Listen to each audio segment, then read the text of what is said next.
Bonjour, je suis Monsieur Foaleng Loé René. Aujourd'hui, dans le cadre du cours sur les grandes théories économiques, nous allons voir le chapitre 22 intitulé La théorie de la valeur travail chez Ricardo. Introduction.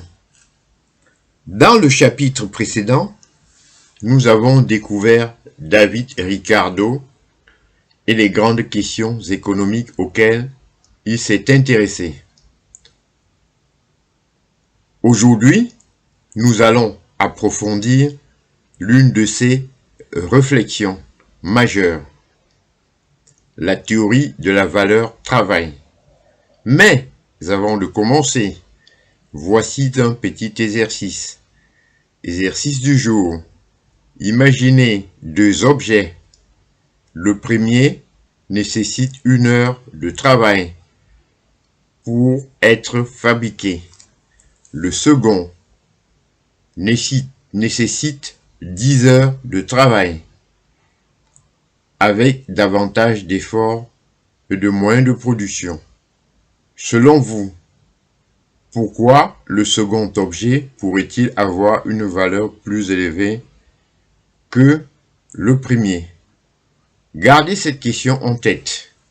Nous y répondrons ensemble à la fin de cette vidéo. Qu'est-ce que la valeur d'un bien? Pourquoi comprendre Ricardo?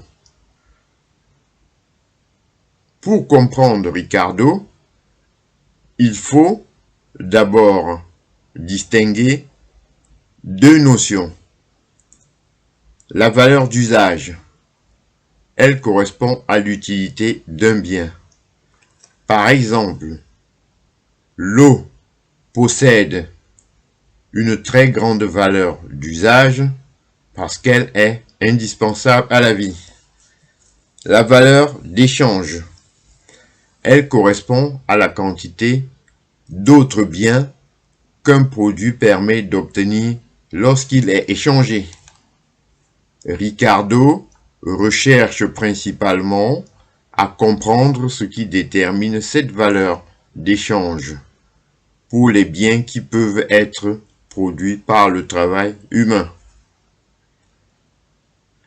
Passons maintenant à le travail et la valeur.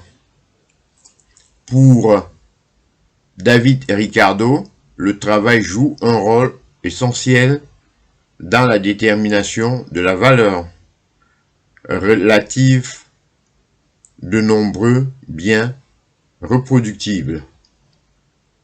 Un produit nécessitant davantage de travail pour être fabriqué tend, toute chose égale par ailleurs, à avoir une valeur d'échange plus importante.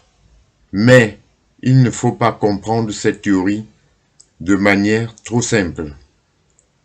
David Ricardo tient également compte du travail effectué auparavant pour produire. Les outils, les machines, les bâtiments, les matières nécessaires à la production. Le travail nécessaire à la production ne correspond donc pas seulement au travail directement réalisé par le salarié sur le produit final. Un exemple simple. Prenons deux artisans. Le premier fabrique une table simple. Le second fabrique une armoire nécessaire. Beaucoup plus de travail, davantage de matériaux et l'utilisation de plusieurs outils. Si la fabrication de l'armoire nécessite globalement beaucoup plus de travail que celle de la table, sa valeur d'échange pourra être plus importante. Ricardo cherche ainsi à expliquer les rapports de valeur entre les marchandises à partir des conditions nécessaires à leur production. On va voir maintenant les limites de la théorie. David Ricardo reconnaît que le travail n'explique pas parfaitement la valeur de tous les biens. Certains objets sont rares et ne peuvent pas être reproduits librement. Par exemple, certaines œuvres d'art, certains objets anciens, certains produits extrêmement rares. La valeur dépend fortement de leur rareté et de la demande. La théorie de la valeur travail concerne donc principalement les marchandises reproductibles dans des conditions de concurrence. Correction de l'exemple. Revenons maintenant à notre exercice. Pourquoi un objet nécessitant 10 heures de travail pourrait-il avoir une valeur supérieure à un objet nécessitant seulement 1 heure?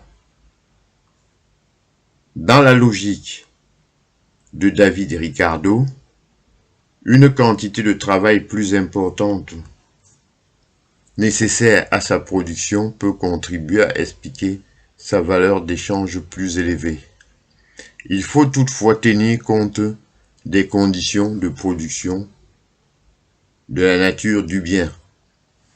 À retenir, David Ricardo distingue la valeur d'usage de la valeur d'échange. Le travail joue un rôle central dans son explication de la valeur des marchandises reproductibles. Il tient compte du travail directement et indirectement nécessaire à la production. La rareté peut expliquer la valeur de certains biens particuliers. Conclusion. Cette théorie influencera profondément l'histoire de la pensée économique. Conclusion. Dans ce chapitre, nous avons découvert comment David Ricardo cherche à expliquer la valeur des marchandises à partir du travail nécessaire à leur production. Cette réflexion constitue une partie importante de sa théorie économique et influencera plusieurs économistes après lui. Dans le prochain chapitre, nous étudierons l'une des contributions les plus célèbres de Ricardo, la théorie des avantages comparatifs. Nous verrons pourquoi deux pays peuvent avoir intérêt à commercer entre eux, même lorsque l'un est plus productif que l'autre dans plusieurs domaines.